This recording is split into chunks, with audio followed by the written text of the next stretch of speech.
Greetings to all who may watch this video. I wanted to discuss this issue of does a God really exist? Because as many of you may have already noticed, the internet is where many atheists come to rant and vent about how a God cannot possibly exist. These same atheists often try to play the role of scientists and claim the title for themselves as being a rational and logical group of people. But these so-called rationalists will never be able to say for certain that a God doesn't exist, because even they acknowledge that matter cannot be created from nothingness. The only rational explanation to me and to the majority of the world is that the universe was created by a superior being that exists outside of time and space and has no beginning or end.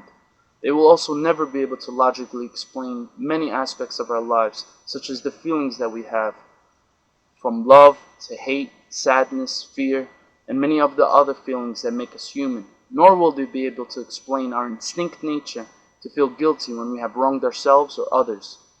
If a God really does exist, He must have created us for a purpose, along with a set of guidelines to achieve this purpose. These guidelines must be free of any contradictions, of course, and errors, and must be a complete way of life to enforce justice and to help settle our worldly disputes. Now, I know many of you are probably thinking every religion insists that is the one and only true religion. But let us quickly go over the religions of the world and see which religion could possibly be correct, solely based on logic alone for now. Let's focus on the 5 major religions of the world and see which religion can withstand the scrutiny of the rational mind. These 5 religions are Christianity, Islam, Judaism, Hinduism, and Buddhism.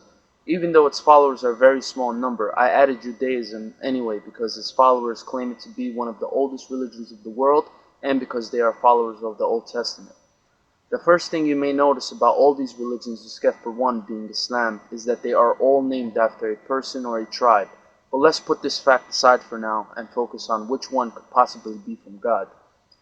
The first criteria I would use is which religion believes in one God. In Hinduism, Hindus believe in many gods, numbering in the thousands, while in Buddhism, Buddhists do not believe in any god or even the human soul. Both of these religions believe in a system called the will of life, which is the continuous process of rebirth called reincarnation. The 3 remaining religions claim to believe in one God, but the Christian belief in the Trinity, which is not mentioned once in the Bible, leads many people in doubt of it being a monotheistic faith. The second thing is God must have wanted all of mankind to follow His commandments, so He must have had some way of relaying His message to the entire world, regardless of their location. In Judaism, it's an exclusive religion. You must be born a Jew, and non-Jews can't even convert even if they wanted to. Christianity was mostly spread due to its followers' imperial ambitions, and according to their own encyclopedia called the World Christian Encyclopedia, Christianity has over 33,800 different denominations worldwide.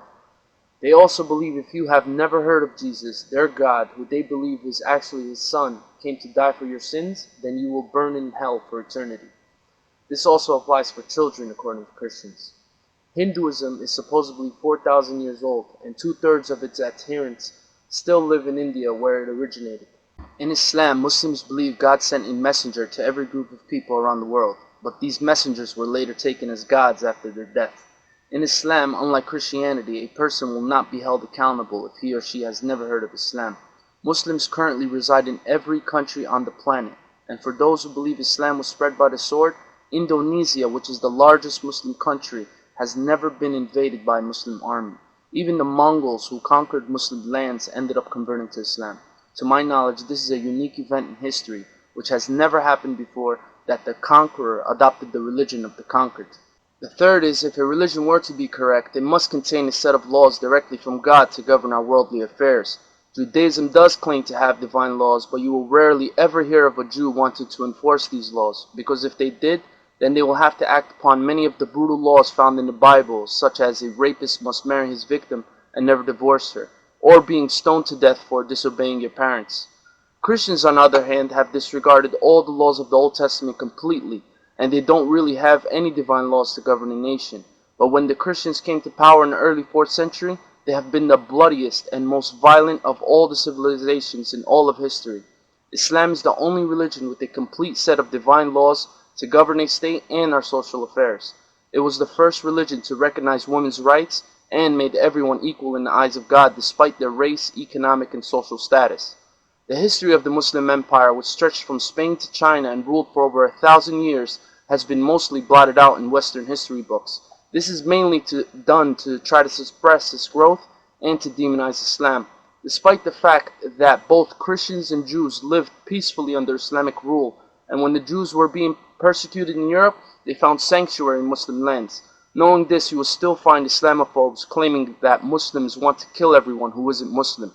I would also like to add that a book directly from God or inspired by God, as the Christians like to say, must be free of any contradictions or errors. The modern day Bible literally contains thousands of errors and contradictions.